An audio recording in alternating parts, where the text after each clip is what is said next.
ಅಭಿಮಾನದ ಹೆಸರಿನಲ್ಲಿ ಅಮಾಯಕರ ದಾರಿ ತಪ್ಪಿಸಿದ್ನ ರಘು. ದರ್ಶನ್ ಮೀಟ್ ಮಾಡಿಸುವ ನೆಪ ಹೇಳಿ ಮೂವರಿಗೆ ಧೋಕಾ ಮಾಡಿದ್ದಾನ. ವಿಚಾರವೇ ಗೊತ್ತಿಲ್ಲದೆ ಹತ್ಯೆ ಪ್ರಕರಣದಲ್ಲಿ ಸಿಲುಕಿದ್ದಾರೆ ಮೂವರು.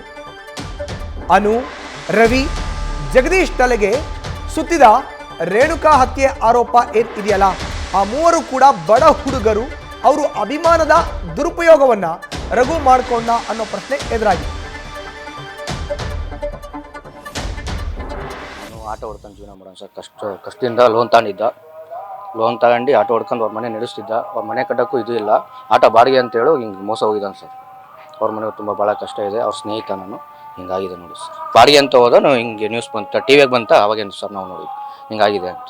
ಒಂದೇ ಸಲ ಟಿ ವಿಯಾಗ ಬಂದಾಗ ಸರ್ ನಮಗೆ ಗೊತ್ತಾಗಿದ್ದು ಬಾಡಿಗೆ ಅಂತ ಹೋದ ಹಿಂಗೆ ಆತಲ್ಲ ಅನ್ನೋದೇ ಒಂದು ಏನು ಇಲ್ಲ. ಜಗ್ಗು ಅನ್ನೋ ಹುಡುಗ ಆಟೋ ಡ್ರೈವರು ಕಾರಿಗೋಸ್ಕರ ಸುರೇಶ್ ಅನ್ನೋ ಹುಡುಗನಿಗೆ ಫೋನ್ ಮಾಡಿದ್ದಾನೆ.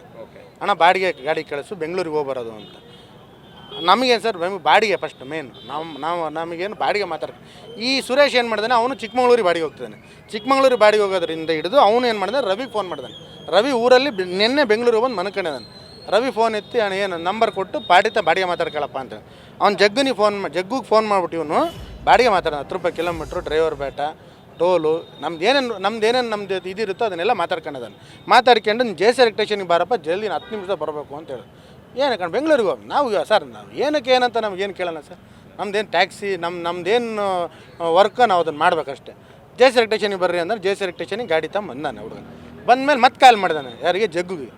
JC ಎಲೆಕ್ಟ್ರಿಷಿಯನ್ಗಿಲ್ಲ, ನಾವು ಜಗಳೂರು ಮಾಲಿಂಗಪ್ಪ ಬಂಕ್ ಹತ್ರ ಇದ್ವಿ, ಅಲ್ಲಿ ಬಂದುಬಿಡೋಣ ಶಿಸ್ತು. ಮತ್ತು ಜಗಳೂರು ಮಾಲಿಂಗಪ್ಪ ಬಂಕ್ ಹತ್ರ ಹೋದ ತಕ್ಷಣ ಅಣ್ಣ ಡೀಸೆಲ್ ಹಾಕ್ಸ್ಕೊಂಡು ಮುಂದಕ್ಕೆ ಬಾ ಅಂತ ಅಂದ್ರಂತ. ಇಲ್ಲಣ್ಣ ದುಡ್ಡಿಲ್ಲ ನನ್ನ ಹತ್ರ ಅಂತ. ಅವಾಗ ಏನು ಮಾಡಿದ್ರೆ ಜಗ್ಗು ಬಂದುಬಿಟ್ಟು 2000 ಕೊಟ್ಟು ಡೀಸೆಲ್ ಹಾಕ್ಸಿದಾನೆ. ಡೀಸೆಲ್ ಹಾಕ್ಸ್ಕೊಂಡು ಅಲ್ಲಿಂದ ಮುಂದಕ್ಕೆ ಮುಂದ್ಗಡೆ ಆಟೋದಲ್ಲಿ ಅವಲೇ ರೇಣುಕಾ ಸ್ವಾಮಿ, ಆಮೇಲೆ ಯಾರು ಜಗ್ಗು ಅನ್ನೋ ಹುಡುಗ, ಅನು ಅನ್ನೋ ಹುಡುಗ, ರಘು 4 ETS ಕಾರ್ನಲ್ಲಿ ಕೂತ್ಕೊಂಡಿದ್ದಾರೆ ಬಂದು. ಅಂದರೆ ಮೊದಲಿಗೆ ಆಟೋದಲ್ಲಿ ಅವರು ಹೋಗಿ ಆಮೇಲೆ ಕಾರ್ ಬಂದಿದ್ದ ಹೇಗೆ ಸರ್? ಫಸ್ಟು ಹೋಗಿ ಆಟೋದಲ್ಲಿ, ಇಲ್ಲಿಂದ ಜಗ್ಗು ಅನ್ನೋರು ಆಟೋದಲ್ಲಿ ಹೋಗಿ ಜಗಳೂರು ಮಾಲಿಂಗಪ್ಪ ಮುಂದ್ಗಡೆ ಆಟೋ ನಿಲ್ಸ್ಕೊಂಡಿದ್ದಾರೆ. ಆದಮೇಲೆ ಇಲ್ಲಿಂದ ಕಾರ್ನ ಕರೆಸ್ಕೊಂಡು ಅಲ್ಲಿಗೆ ಹೋಗಿರೋದು ಸರ್. ಅದು ಟ್ಯಾಕ್ಸಿ ರೆಂಟ್ ಬುಕ್ ಮಾಡ್ಕೊಂಡು ಗಾಡಿನ ಅಲ್ಲಿಂದ ಹೋಗಿರೋದು ಸರ್. ಟೂರ್ಸ್ ಆ್ಯಂಡ್ ಟ್ರಾವೆಲ್ಸ್ಗಳಿಗೆ ಸಪ್ರೇಟ್ ಆಫೀಸ್ಗಳಿಲ್ಲ ಸರ್. ನಮ್ದು ಏನು ಒಂದು 550-600 ಗಾಡಿ ಅದಾವೆ ಇಲ್ಲಿ ಏನಂದ್ರೆ ಫೋನ್ ಮುಖಾಂತರನೇ ಯಾರನ್ನ ಫೋನ್ ಮಾಡಿದ್ರೆ ಅಲ್ಲಿ ನಾವು ಹೋಗೋದು, ಬಾಡಿಗೆ ಹೋಗೋದು ಇಲ್ಲಿ ಮೊದಲಿನ ರೂಢಿ ಇದೆ ಸರ್. ಅಷ್ಟು ಬಿಟ್ಟರೆ ನೀನೇನಕ್ಕೆ ಹೋಗ್ತಿದ್ದೆ ಏನು ಅಂದರೆ ನಿನಗೇನು ಬೇಕಾದ್ರೆ ನೀನು ಸುಮ್ಮನೆ ಗಾಡಿ ಹೊಡಿಯೋ ಅಂತ ಅನ್ನೋ ಲೆವೆಲಿಗೆ ಇದೆ ಸರ್ ಇಲ್ಲೆಲ್ಲ. ಅವನು ಅಷ್ಟು ಕರೆದರೆ ಸರ್ ಹೋಗಿದ್ದಾನೆ ಅಷ್ಟೇ. ಅವನಿಗೂ ದರ್ಶನ್ ಅಭಿಮಾನಿನೂ ಅಲ್ಲ, ಇವ್ರು ಯಾರು ಅನ್ನೋದು ಗೊತ್ತಿಲ್ಲ, ಇವ್ರು ಏನು ಅನ್ನೋದು ಗೊತ್ತಿಲ್ಲ, ಇವನು ಹೋಗಿರೋದು ಬಾಡಿಗೆ. ರವಿ ಅವ್ರ ಕೊನೆಗೆ ಏನು ಹೇಳ್ತಾ ಇದ್ದಾರೆ ಅಂದರೆ ಏನಾದರೂ ಪಶ್ಚಾತ್ತಾಪ ಇದೆಯಾ ಈ ಥರ?